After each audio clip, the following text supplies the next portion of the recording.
Hello friends, welcome back to my channel Mukesh English. This is Mukesh Soni. Friends, in this video, we are going to summarize, we are going to explain the poem titled On Killing a Tree by the famous Mumbai poet Gieve Patel. And Gieve Patel is a renowned playwright, poet, artist, and practicing physician. So before we read this poem, I have two important questions which we should ponder. One is, have you ever seen felling of a tree? What emotions does it bring? And how resilient do you think trees and plants are? What factors contribute to their abilities to survive and thrive?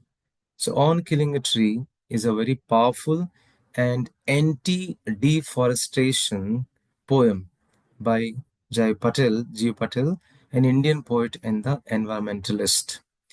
The poem describes the brutal process of cutting down a tree, showing that it's not easy to kill something so deeply rooted in the earth. Patel uses this imagery to highlight the violence humans do to nature and how trees, like living beings, suffer when destroyed. The poem carries a strong message of environmental awareness, which is written in a very simple but very striking style.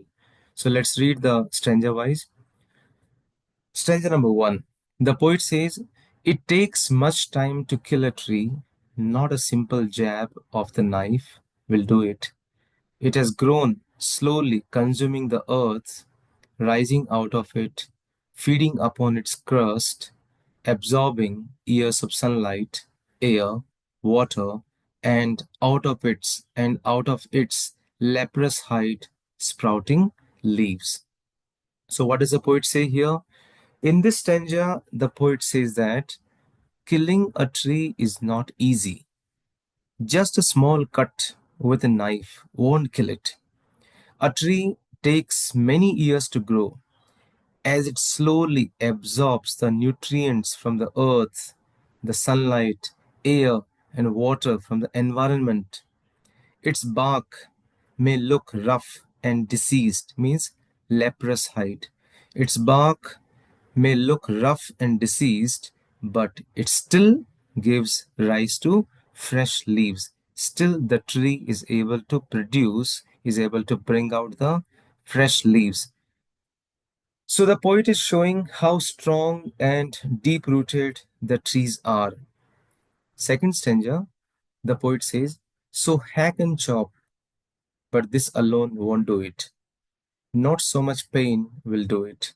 The bleeding bark will heal, and from close to the ground will rise curled green wicks, miniature boughs, which, if unchecked, will expand again to former size." So here the poet says, even if you hack and chop the tree, that alone won't kill it. Just by chopping or the hacking the tree is not going to kill the complete tree, even though the tree may seem hurt and its bark may be bleed or may release the sap, may release the a kind of a liquid. Once you cut it, it will recover. It will recover, and new branches will grow again from near the ground. That means the tree will slowly return to its original size it left alone. So you cannot, if you chop it, you hack it, doesn't matter, but the tree will come back to its own originality after some time. The message is very much clear. Nature is resilient and healing. Cutting is not enough to destroy it completely. Just simply by cutting, you cannot completely cut the complete nature. Stanza number three. No, the root is to be pulled out of the anchoring earth.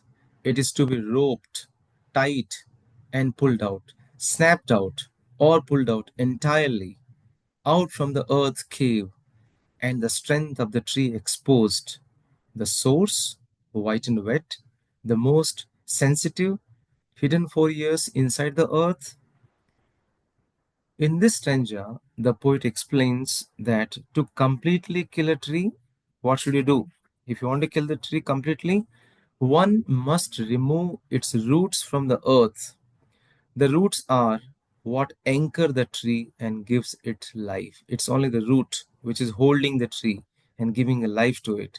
And if you really want to kill it, you need to pull out with force. You have to pull out the roots with force, just like you are pulling something from a deep cave.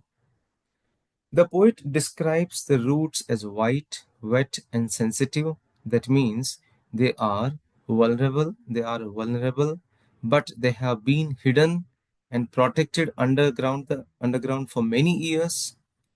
So once the roots are exposed, the tree cannot survive. So if you really want to kill the tree, you have to deroot the tree. You have to remove the roots. Stanza number 4. Then the matter of scorching and choking in sun and air, browning, hardening, twisting, withering, and then it is done. Now the roots are pulled out, the tree begins to die completely, the sun and air scorch and dry it day by day, its wood becomes brown and hard, its branches have become twisted and getting withered day by day. Finally, the process of killing the tree is complete because you have pulled the roots out. Nature has been defeated, but only after long and long and long, very much violent effort. You have finally, the human being has derooted it, has removed the roots after long and the violent effort. The process of killing the tree is complete. The nature has been defeated. So, in this manner, what can we say about this poem? The poem is just about killing a tree. It's about how deeply connected trees are to the earth, and how much violence and the destruction it takes to destroy nature. The poet is highlighting the cruelty of deforestation and the need to respect the environment. Trees are living beings, and killing them is not as simple as it seems. So let's save the nature. Don't bring the deforestation. Think about. So this is how the poem talks about the relationship between humans and nature, and also the poem illustrates the physical characteristics of the tree. So thank you so much. This is how I have tried to summarize, explain the poem stanza wise on Killing a Tree by Gieve Patel, which is in the second semester BA General English syllabus. Any questions, you can reach me at mokeshenglish@gmail.com. Like the video, comment the video, save trees, save nature, save our environment. Thank you once again.